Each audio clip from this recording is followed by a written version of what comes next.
Om Sahana. Om Sahana Vavatu Sahana Bhunaktu Sahaviryam Karvavahai Tejasvi Navaditamastu Ma Vidvishavahai.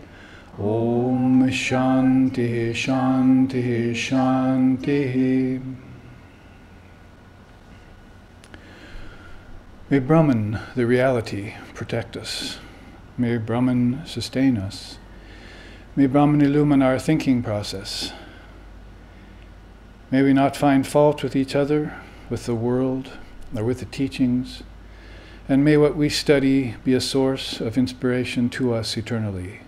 Om peace, peace, peace. May peace be unto us, and may peace be unto all.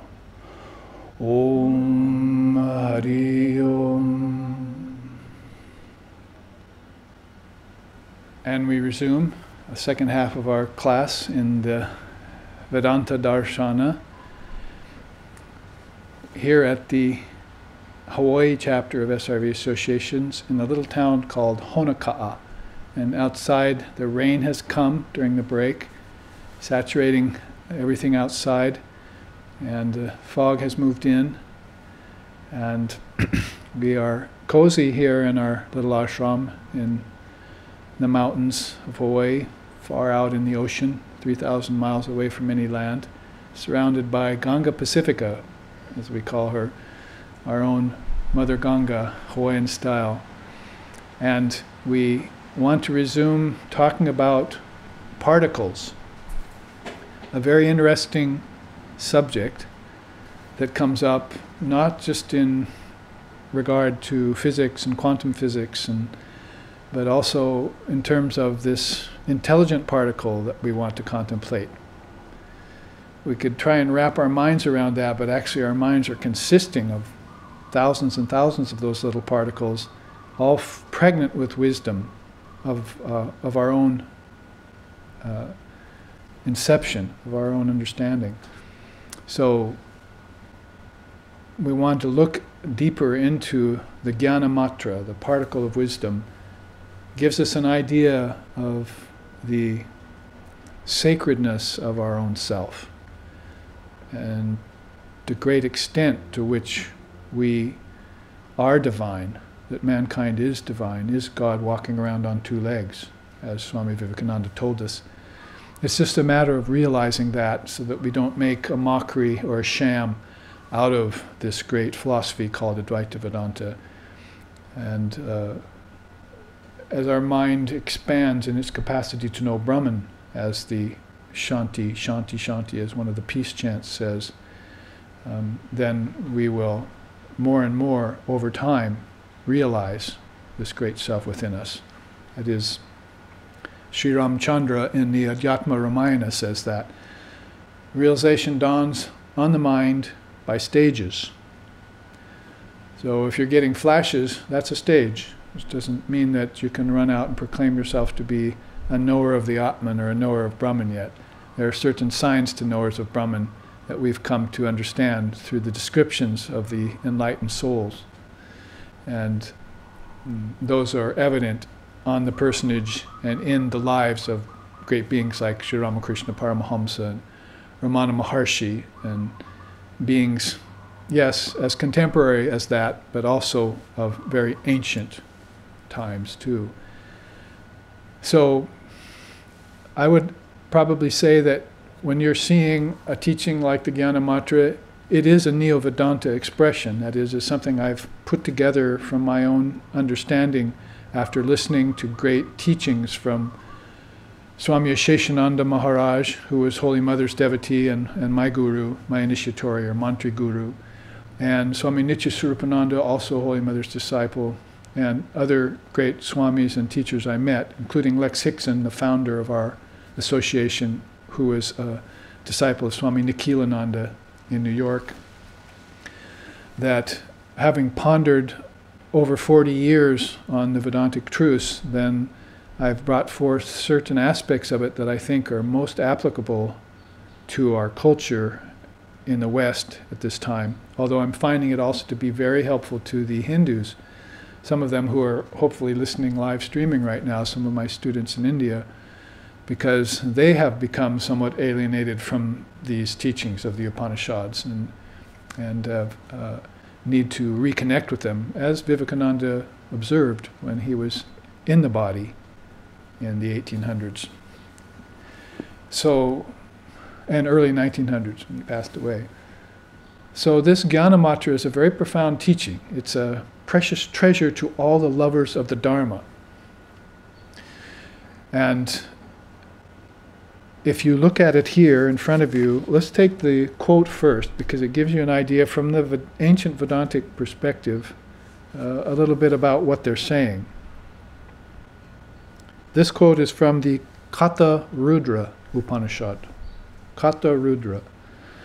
It's one of the so-called minor Upanishads, because Shankara didn't do a commentary on it, evidently, but it still shows that these other 97 Upanishads that we are not looking into, because of the 11 main ones are in English now and in other languages, still hold some very precious truths for us. So out of that Upanishad it says this: the bodies of beings which appear in the form of a framework of bones and sinews is the self of the nature of food.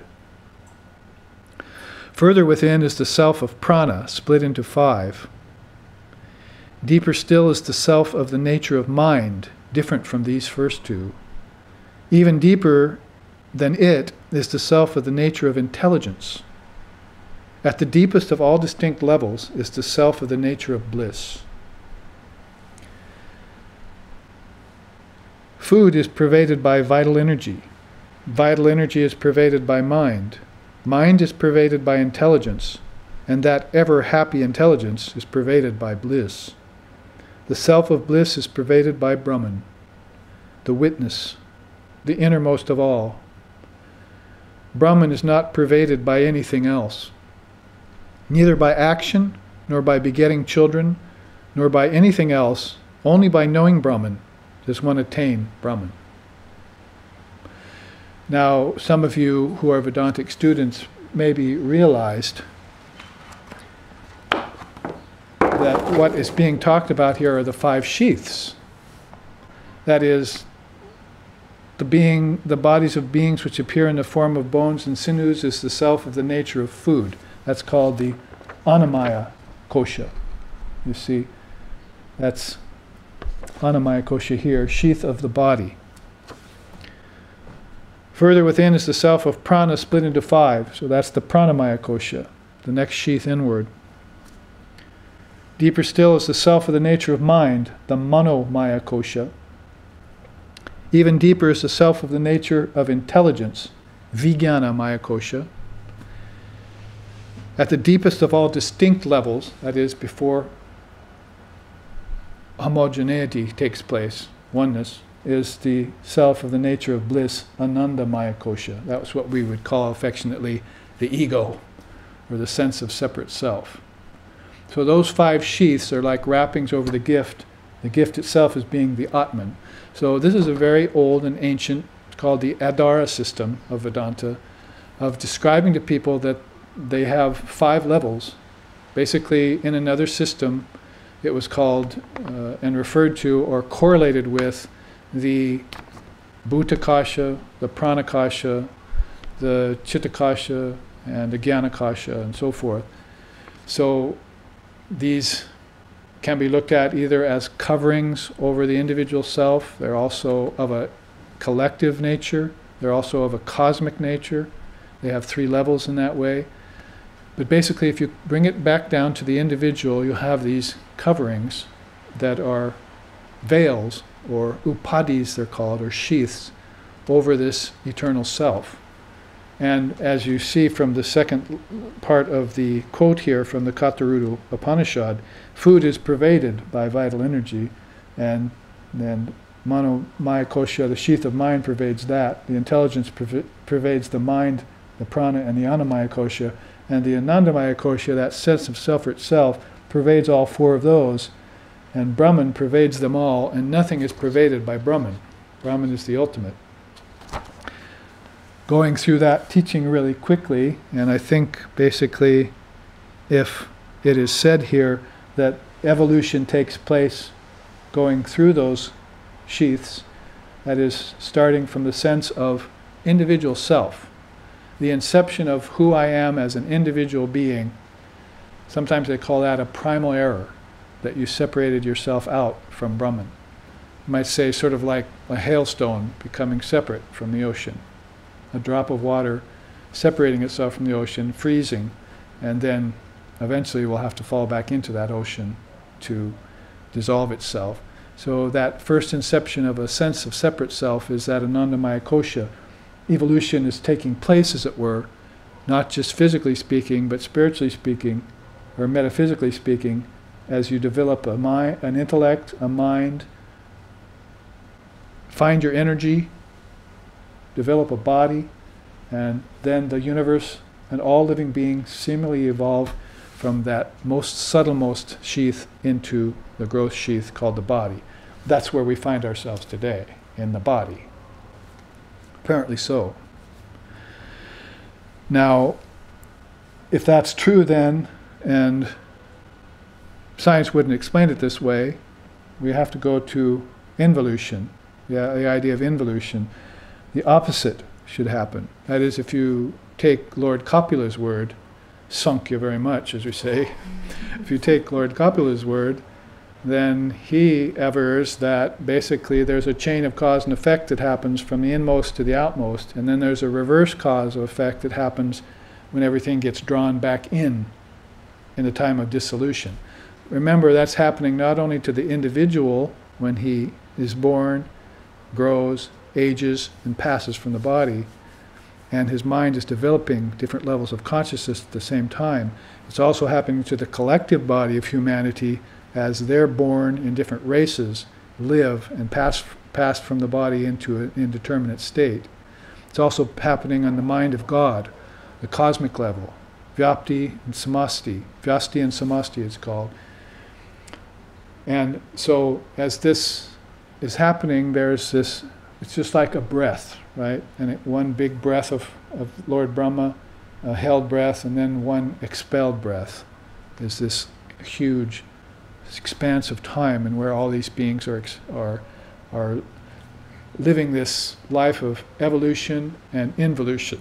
Now, evolution and involution takes place whether you like it or not.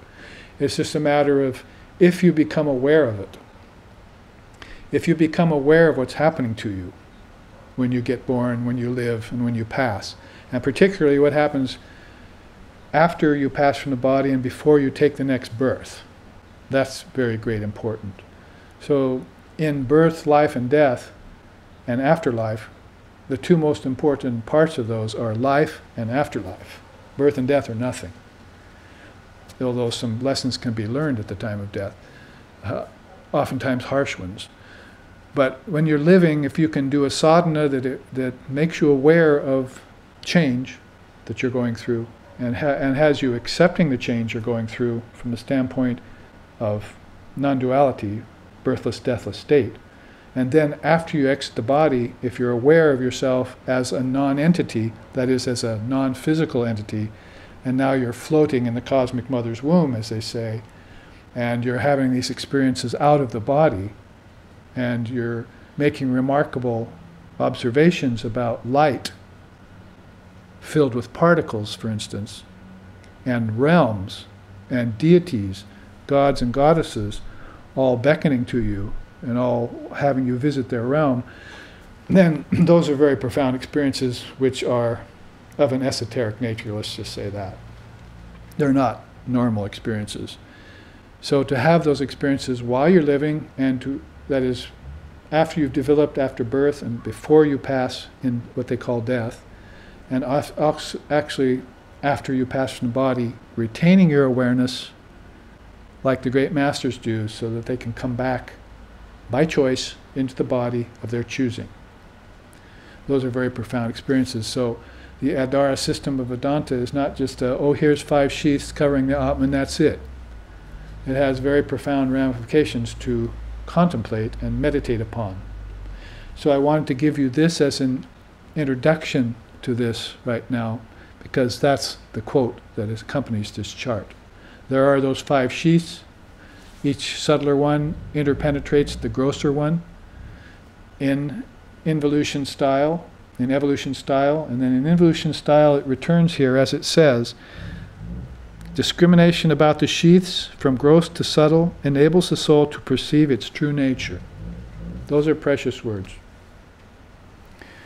Discrimination about the sheaths from gross to subtle enables the soul to perceive its true nature. So, you can call that Atma vichara if you want. That's inquiry into the true nature of the self. Now, I've often said, because there are people who are using the contemporary method of Atma vichara just to ask who I am, who are you, who am I, in other words. That's not enough. I disagree. It's not enough just to ask who you are. You have to know what you're not. So this is why Vedanta comes in with its teachings to help save you and give you a deeper level of Atma vichara.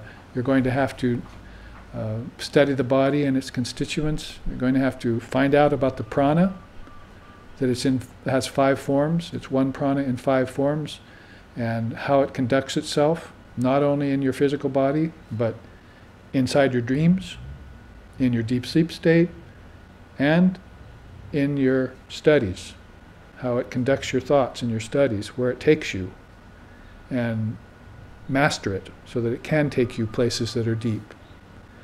You're going to have to study your mind, you're going to have to study your intellect, and you're going to have to study your ego. These are the 5 sheaths, and they're there for taking apart and looking at, as you would do in any scientific experiment.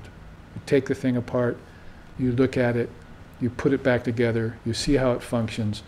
If you can do that, then you know what you're not, and then you can ask who I am,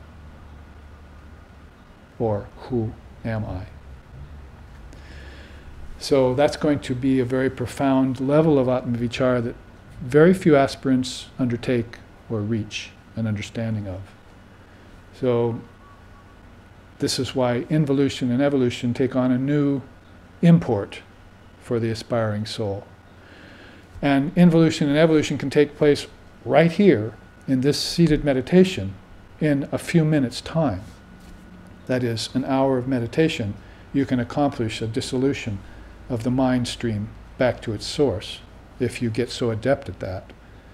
And then you can put it all back together again.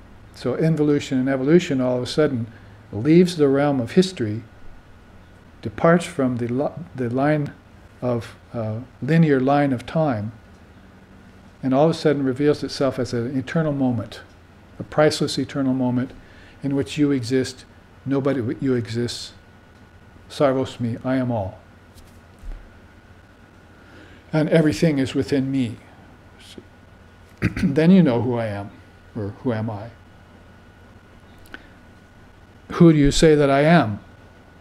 Was the Atma vichara of the Christian first century, you see. And Christ said, who do you say that I am? That isn't just, oh, you're an avatar, I think you're the Son of God. No. Here, he's saying, I know who I'm not. I know what I'm not. Therefore, I can know fully who I am. Christ consciousness, or we call Atman, or they call Buddha nature. Or Buddha called it pragyaparam, the supreme intelligence. So the intelligent particle then becomes very important to us to study. Let's look at it now with that introduction about the 5 sheaths. It gives us a basis for understanding it. Now I told you that the wisdom particle is like a cell. So it has a cell wall. You can think of it like a cell, only a very subtle, not a physical cell, but it's extremely more subtle than that. It's made of your own intelligence, or it's made of intelligence, buddhi. Now there you see that cell wall around there and some of its properties. First of all, we say it's a protective cell wall. Protective cell wall means the word smriti in Sanskrit. That is retentive memory. That's an amazingly important word for us in studying spirituality in this day and age, Smriti. Smriti Rupena Samstita Namastasyaya Namastasyaya Namastasyaya Namo Namah. O Divine Mother of the Universe, you exist in all beings as retentive memory. Now, who are those beings that we admire the most?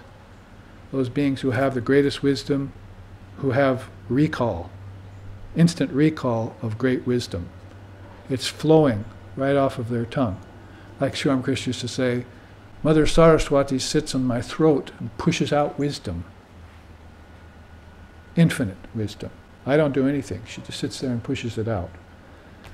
So he must have gotten a hold of some special power in order to put himself under the will of the Divine Mother so she could speak through him so profusely and so profoundly. So retentive memory, really enough cannot be said about it. We could talk about it from the opposite angle of Alzheimer's or people who forget things. Well, I don't have a very good memory. Memory has to be developed. And there are many connections with good food, good living habits, breathing, and studying the scriptures which develop your memory. So there are a lot of physical things you can do to help your memory. Of course, it's all going to come down to a matter of realizing the innate nature of your intelligence itself to be eternal. As we were talking today at the New Thought Church, the name of the discourse was All Knowledge Lies Within. So if you know that all knowledge lies within, then you must be acknowledging intelligence to be an eternal verity, isn't it? It's an eternal verity. It's not something that is born and dies or decays over time, or it's not subject to forgetfulness, because it's been coming back at us for millennia, through many lifetimes, and it's also been written in the scriptures. It can't die. It's eternal.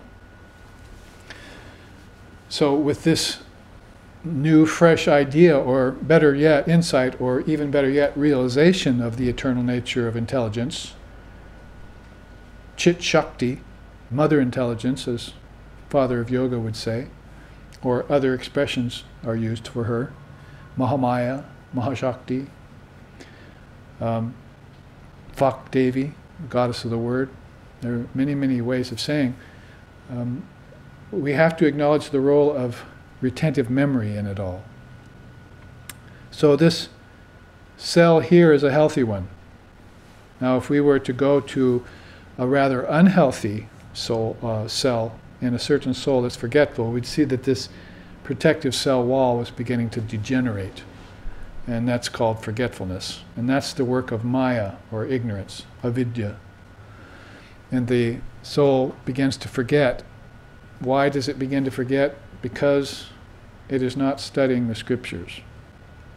One of the very first things you do in yoga is svadhyaya. You study, you put to memory, you commit to memory, and then you meditate on what you committed to memory. It's a very simple thing. It takes some effort at first, but you want to awaken the intelligence that's already within you, right? There's nothing new under the sun. There's nothing new that you don't know, or that God knows and you don't. It's not like that. Everything is known to you. It's just covered right now by a veil. So when you tear away that veil, you see fully not only all that wisdom, but that by which knowing all else is known. Atman, Brahman, Chaitanya, Swarupa. Could pull a host of words out of the Sanskrit language for it. And each one of those is pregnant with meaning. So this retentive cell wall, this membrane, is helping the realized soul come back conscious of his previous births. But it's keeping or restricting the unrealized soul to remember anything about what he experienced after death or before birth.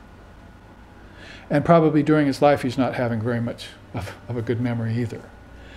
So he has to have a lifetime where he will do swadhyaya. He must study the scriptures and memorize them. As a Western man, using myself as an example here, I memorized music because I was a musician. professional musician, classical musician, and I played other kinds of music too. But as a trained classical musician, I had to learn music and memorize it, put it to memory, and then play it with, the music was taken away and I had to play. That's the way the Western teaching goes. Usually you have the book first or the music first, and you commit it to memory, they take it away, and it should be a part of you. That's the psychology to it. A little bit different in the East.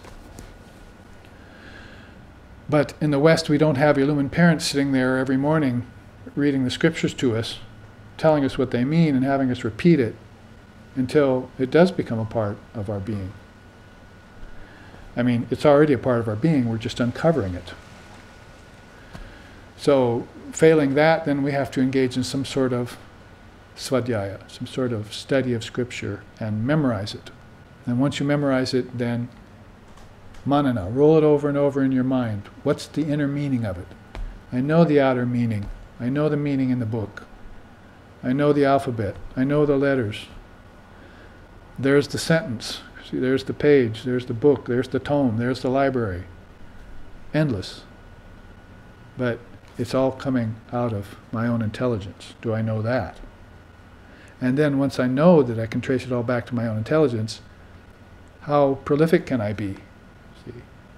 How on the spot can I be? Like my teacher Swami Sheshananda Maharaj, chanting the entire Bhagavad Gita in his 90s. Well, that's a retentive memory. 18 chapters of Sri Krishna's teaching, he probably didn't even sit down and commit it to memory. He just read it so much, loved it so much, that it just came out of him as like the surahs in the Quran, flowing with letters of molten gold across the inner periphery of my mind's consciousness. So all I had to do was close my eyes and look at it, written on the palette, you see, on the script, as a script on my own book of my consciousness. You see, there it was, coming out. So you need a start on this, you need a head start on it, you need to study. So my whole point about this that I'm going on and on about is that unhealthy cell, that unhealthy gyana matra, that cell wall becomes weakened, then you don't remember who you are from lifetime to lifetime. That's a great loss. You find people nowadays in certain New Age circles say, well, I realize I have lived many lifetimes. That's the tip of the iceberg, that you've lived many lifetimes. About time you got around to admitting that. You see, that's obvious. It should be obvious to everyone. You can't explain karma and cause and effect and things inside of a one lifetime box. It's not possible. You have to admit to other lifetimes. Great beings like Dalai Lama are telling us, as soon as you accept karma and reincarnation, which are admittedly relative laws, because the realized soul doesn't have karma and doesn't reincarnate in ignorance, but once you accept these things, then you'll solve all your problems at the emotional level, at the psychological level, at the philosophical level, the spiritual level. Those problems will get solved once you admit to the fact that karma and reincarnation are playing a major part in your life.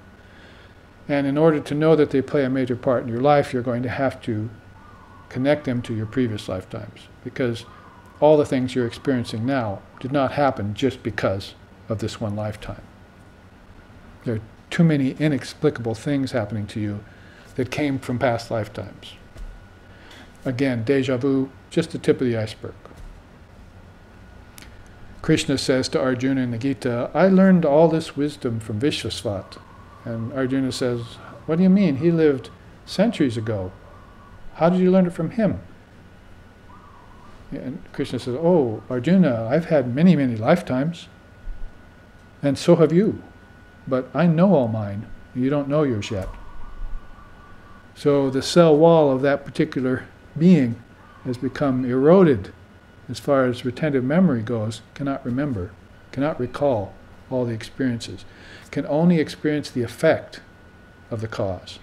And when it experiences the effect of the cause, its mantra becomes, why me? Instead of, who am I? Or, I am. You see? Why me is where you don't want to end up with as a mantra. Who am I is what you can graduate with as a mantra. But I am is the realization of the mantra. Those are 3 different levels of the Anandamaya Kosha. So this powerful reconstruction of the cell wall of your gyana matra impinges upon your work and your study. Attend class, go home, meditate on the scriptures, take notes, recite the mantras, that's part of Swadhyaya, the various slokas from the scriptures, memorize them, and then take them into meditation with you and pull them apart. Now that they're a part of your mind, you don't have to look at the book, because looking at the book and having to read the letters and making sure it's correct takes about 75% of your attention away from your ability to meditate on them inside. So without any distraction of book and letters and so forth, put it down, read it, and sit with it. As I said, computers and such mechanisms are not helping us in that regard, actually making us come more to the surface of knowledge. We're not getting deep into knowledge. And also, knowledge becomes rather cheap. Oh, I can get it anywhere like that. It doesn't even matter who said it. I can accept it because it's on the computer.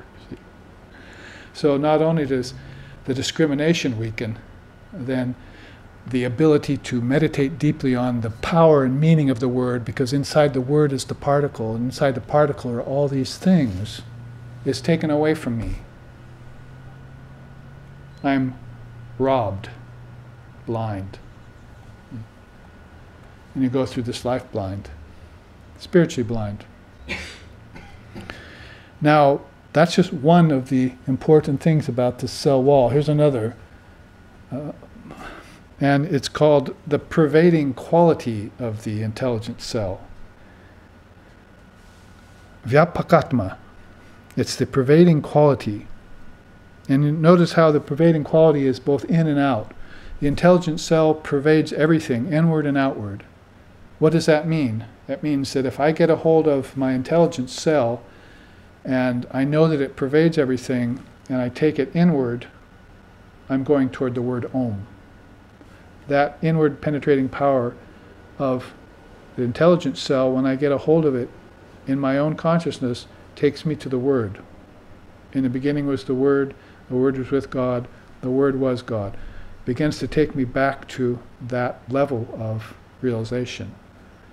Om, or Amin. So that's a very important inward movement that one has to utilize when one gets a hold of the intelligent particle. So it moves inward in pervading. Why? Because Om is shining with intelligence. It's like a huge sun of wisdom that just, its rays are particles of intelligence. It's how you have to envision it in your meditation.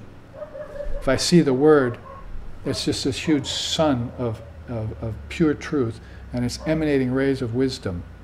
And as the wisdom rays come down and trickle down through these sheaths, or through the Koshas, they tend to solidify into things, until finally it comes all the way down to the Bhuta Kosha, or this Annamaya Kosha, and what I'm seeing is objects made of intelligence. But somewhere along the way, I didn't see that, right? These particles of intelligence, the pervading quality of the gyana matra, lost its potency for me, and I didn't see that intelligence actually turned into objects. Now I have to have some physical science or scientists come along and tell me, oh, those are vibrating particles in that chair. And then he doesn't follow through and tell me, oh, by the way, you should renounce it.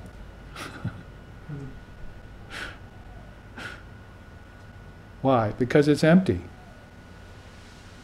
Why hasn't science renounced the world when it finds out that everything that the world's made of is empty? They're still searching for some sort of solid particle somewhere, and they just keep going into more fragmented particles? No, the Buddha saw that under the bo tree in 49 days and said, oh, I give it up. I see it's to be renounced. It's nivritti. It's to be renounced. Everyone said so. Every great founder of every religion said so. And if you're a Christian, read his lips. Birds have nests, foxes have holes. The Son of Man has no place to lay his head here. Why? Because this is built on the bedrock of sand. Doesn't sand sound like particles to you? It's ever shifting.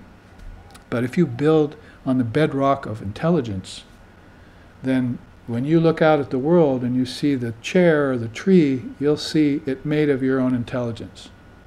Now you've made a connection that the object is just thought made manifest. That the object is intelligence concretized. Where's the Maya in that? Why do I have to renounce the Maya or be afraid? When that's no longer Maya to me, but it's a product of my own intelligence. I was its author. In fact, I take it into the realm of all objects, then, oh, marvelous obeisances to myself, who is the author of the entire universe. That's what the Rishi said in the Upanishad. Marvelous obeisances to myself, who is the author of the entire universe. What to speak of one universe, how about 5 universes, or 7, or 14, or an infinite amount? There's a universe in a cell. So the pervading quality of the cell wall is inward. Now what does it mean, the arrow, when it means goes outward? What I just said, it also penetrates out and becomes the object. What you're looking at when you look at the object is just your own intelligence. That's the double penetrating power, or pervading power of Atma, the cell wall, the actual gyana matra, how it penetrates everywhere. It's king. Vivekananda put it this way, he said, knowledge may be a compound of consciousness, but it's the first compound. It's the first thing out the gate. It's the first thing out the door, is intelligence. Not will. You're playing into the hands of the Darwinists when you think that way. Intelligence first. Everything came from a concept, from a thought in the mind. In the beginning was the Word. It had its origin in the Word. But you haven't seen the originless Brahman yet. So the intelligent particle, if you take it inward, you will see Om, and you'll see that in the beginning was the Word. Then if you take the intelligent particle a little further, you'll see, and the Word was with God. And then if you take it to the ultimate station, and the Word was God, then you're at the level of the Buddha. He was named after intelligence. It's a good name, isn't it? Select for yourself. Well, I think I'll name myself Intelligence, because look at what I created with my intelligence. Now, as I said, you can create hell with your intelligence. With that very same power, you can create hell. The mind is the doorway to heaven, it's the gateway to hell, you take your choice. So if you get into the control of sankalpa and start using a distorted version of intelligence or consciousness to create worlds in time and space so that you can dominate over others, you can have power over others, you can enjoy pleasure, you can possess objects, you can amass wealth, then the whole thing has gone awry. See? It's not an intelligent particle anymore. It must be agyana matra at that point. So these are two very important aspects to even the outside membrane of a gyana matra, of a particle of your own wisdom. Now let's look at the other two back here. Chit-shakti, the force of intelligence, is there in the wisdom principle, in the gyana matra, the particle of wisdom. Chit-shakti was a word that, say, Patanjali used in the Yoga Sutras. He doesn't mention deities hardly at all. And he very seldom mentions mantra, the power of the word. Although his philosophy is flowing with the power of the word, he does mention the word Chit-shakti in several sutras. So that Chit-shakti to him is mother wisdom, and nowhere better exemplified in contemporary times than in Sri Ramakrishna, who is a devotee of the mother of the universe, called Kali. She's responsible for the transformation of the mind and the freeing of souls into the highest level of consciousness, of getting outside the sheaths and realizing the true nature of the indivisible self. Vyapaka, you see, it's all pervasive. Vyapakatma, it's all pervasive. The Atman pervades everything. It does so by the power of the intelligence. When it begins to trickle down, as I said, the prana becomes more evident. As it begins to dissolve itself back into the word, the prana becomes less evident. So when the prana is becoming less evident, we call it Chit-shakti. She's very hard to see. She's swifter than the swiftest, higher than the highest, slower than the slowest, lower than the lowest. That's all pervasiveness. She's everywhere and in everything. But impossible for the human mind to comprehend, as we said earlier at the first part of our class. So that Chit-shakti becomes then this power of penetration, see, into everything. And the great seers have realized her and meditate upon her. There's some very beautiful songs in India, maybe on one of our live streaming classes, and we'll play you some of these songs of India, like we did today at New Thought Church. There's one song that says, "In deepest, darkest cave, the illumined yogis meditate on you, O Mother, and your scintillating brilliance. Because in deepest darkness you shine more abundantly."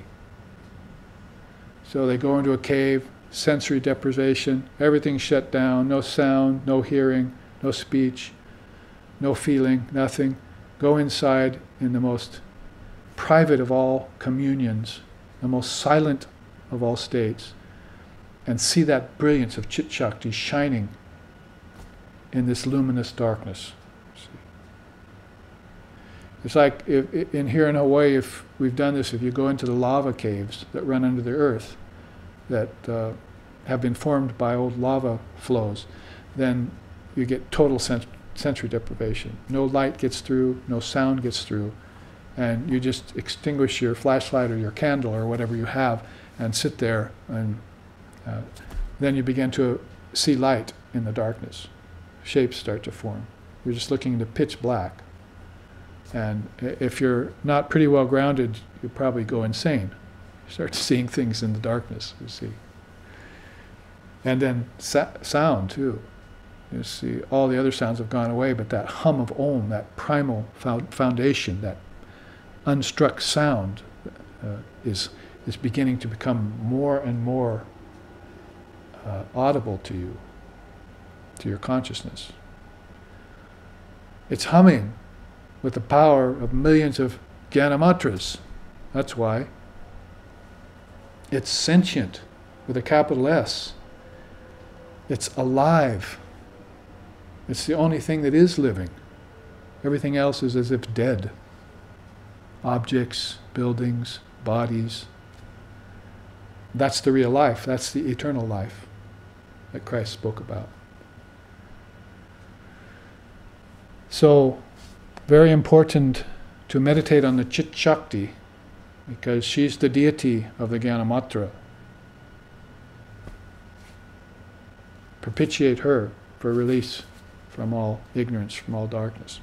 This last entrance here, Sankalpa matra, it's projecting power.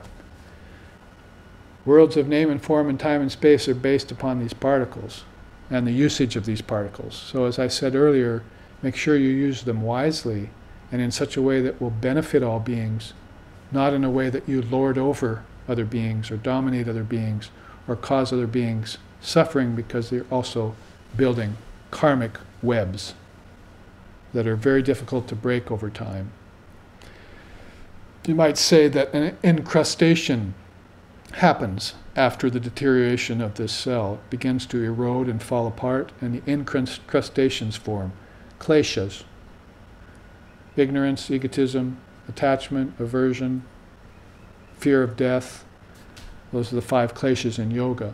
Or lust, anger, jealousy, fear, pride, avarice, shame, grief, pride of caste, pride of lineage, the 6 passions and the 8 fetters. All of these begin to collect around that as encrustations. It's like a sailing ship with barnacles. You know, you have to put in and chip them away in the old days. Get down there and take a deep breath and go down and start chipping away so that you get those barnacles off the hull, because it can't sail anymore. So the soul cannot sail into life and direct its ship across the solid earth, as Kamalakanta sings. You know, because it's impeded by these encrustations on its own vehicle, on its own self. So the impedance of these wisdom particles is really, you might say, the worst of all kleshas. It's the worst of all obstructions. Your natural intelligence will free you. But this superimposition of ignorance that falls over you binds you, and for no real reason. It's like darkness in a cave. It's not real, but you can't see where you're going. The minute you light a torch, then the darkness goes away, even though it's been dark 1,000 years, Sri Ramakrishna said. It's gone away in an instant. So that darkness is the non-recognition, non-access to your own collection of gyana matras in your mind. You could put it that way.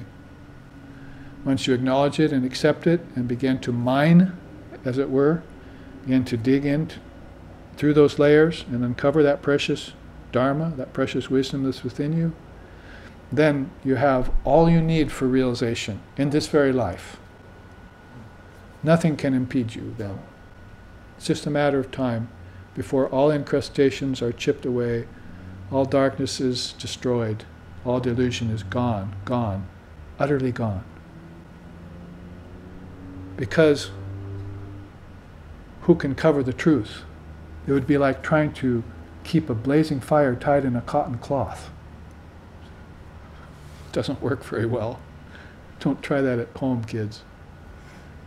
Let's see if we can cover this flame with a cotton cloth. Poof! So it would be more likely that your light would stay hidden. Like Christ said, does a man realize God and then hide his light under a bushel? See, you light a light in the darkness and then hide it somewhere so your neighbor won't see it? No, it's impossible. It shines. Naturally, by its own nature, it shines. That's intelligence. That's wisdom. And we go asato ma sadgamoya tamaso ma jyotirgamoya. We go from lower truth to higher truth. That's how Vivekananda interpreted that ancient sloka. We never go from falsehood to truth. We go from lower truth to higher truth. Because nothing can hide this truth. Ignorance only momentarily veils it. That's what Hasta Amalaka said. Ignorance only momentarily, by false superimposition, veils it, but never actually affects it. Like good and bad smells crossing the air just carries them, but it's never affected by them. They just pass. So all superimpositions pass, all changes pass, and then there is this one light that is never affected by any of those vicissitudes. Stays the same. It's changeless, immutable. Akanda, Satchitananda, Adbhuta, wonderful. It's all those things we described about ourselves. So salutations to myself. You are the darling of your own worship, the Tantras say. That self, Atman, is the darling of its own worship. you're really worshipping at a shrine or somewhere else, you're really worshipping yourself, because it's all made of your intelligence. And your intelligence is sacrosanct, cannot be corrupted.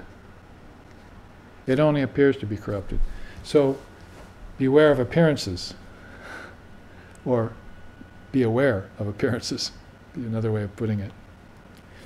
So this projecting power is the power of appearance, isn't it? Sankalpa, vikalpa. Now, in Yoga Vasishta's scripture, that's Lord Vasishta's teaching, he says, he makes a distinction between Atmic Sankalpa and Mayic Sankalpa. Atmic Sankalpa is rather like Leela, is rather like a play or a sport of consciousness. It likes to veil itself and then tear away the veils. Sometimes at the most or least opportune time, it'll just play that game with itself, like masks. See, like Sri Ramakrishna said, now you see me, now you don't. You see, it was a false superimposition. Did I change, or was there just a covering introduced?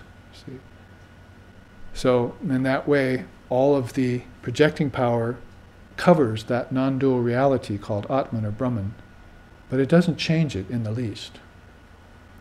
Vivarta is the word, or adhyasa, another word in Sanskrit for false superimposition. Veiling power. It's also described in Tantra as the avarana shakti and vikshepa shakti, the power to distort, the power to cover. Even there, the distortion is just non-actual. It looks like it's getting distorted, but if you clarify the matter, you see that Atman can never be distorted. Simply because it's not matter, it's not energy, and it's not thought. Those things can be distorted. But Atman can never be distorted. It's not matter, it's not energy, it's not thought. If you start to look at intelligence, it begins to look more like that. There was one great scientist at the turn of the century. He said, now that we've studied nature with science, we see that it begins to look less like a machine and more like a thought. That's profound, to say that at the turn of the century. That's when Vivekananda was here, the first World's Fair in Toronto, and late 1800s into the 1900s. Nikola Tesla was on the scene and so forth. One scientist said, now that we've studied nature with science, we see that it looks less like a machine. In other words, we thought it was kind of machine-like, just pumping out trees and oceans and various things. But now it's beginning to act more like a thought. So there you have the connection between the object and the thought. In the beginning was the word. Is that all of these things are behaving like our thoughts. And if our thoughts are bright and cheery, then the house looks bright and cheery. And if our thoughts are dark and gloomy, the house looks dark and gloomy, you see. Isn't it? So the veiling power and the distorting power of Maya is there. But what about the Chit-shakti? It's sometimes called Prakasha Shakti, the revelatory power. There's that too, and why should we fall under the influence of distortion or superimposition when everything is waiting to be revealed? Isn't that the play of life?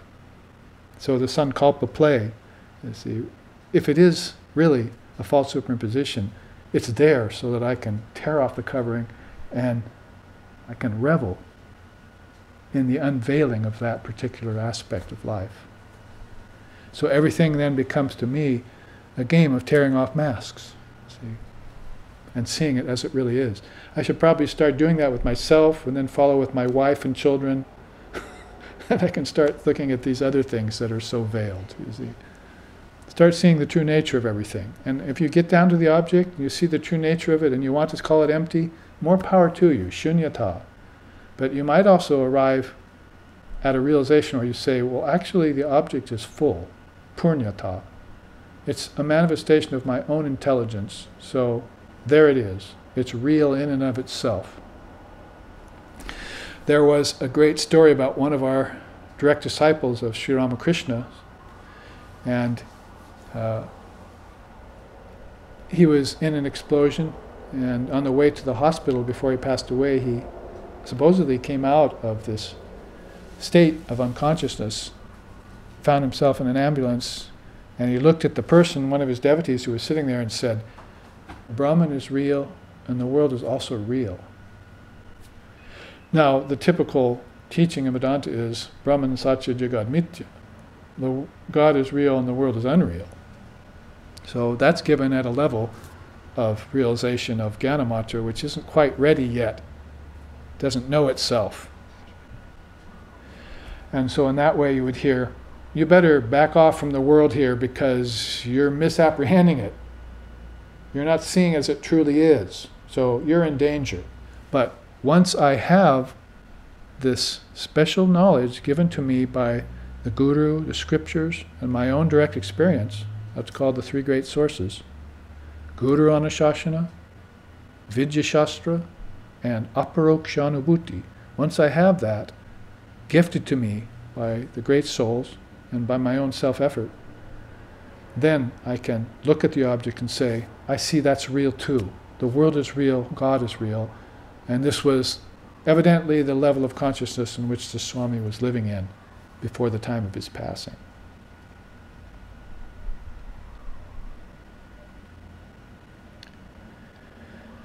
Well, we've looked at the external cell wall of the gyana matra, with its retentive memory, with its pervading quality, with its projecting power, and with the force of intelligence called Chit-shakti. So I think here we can make a move towards closing, have a few announcements, and then head for next Sunday's class, where I will take up the internal nature of this gyana matra, intelligent particle, with all of these beautiful petals you see, each one having a different quality or attribute of the internal power and nature of the gyana matra. It's a very engaging teaching, I think you'll agree, and hooks up very nicely with the Vedanta, even right on back to its Adara system of the 5 sheaths, as basic and fundamental as that is to many of us. Om Asato Ma Sadgamoya Tamaso Ma Joitir Gamoya Mrichor Ma Amritam Gamaya Abira Abira Mayiti Rudrayate Dakshinam Mukam Tenamam Pahinicham Om Shanti Shanti Shanti.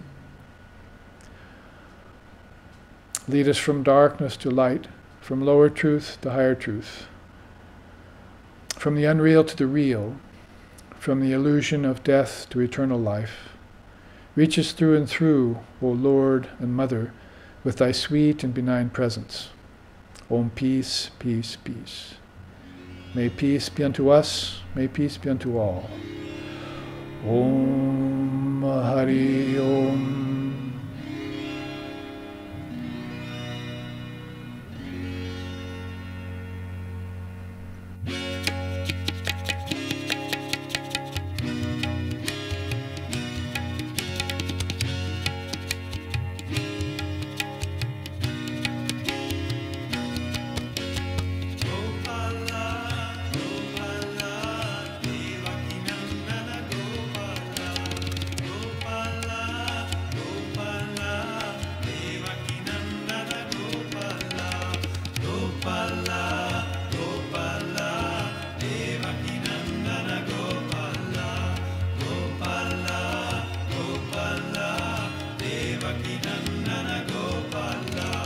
Devaki Nandana Gopala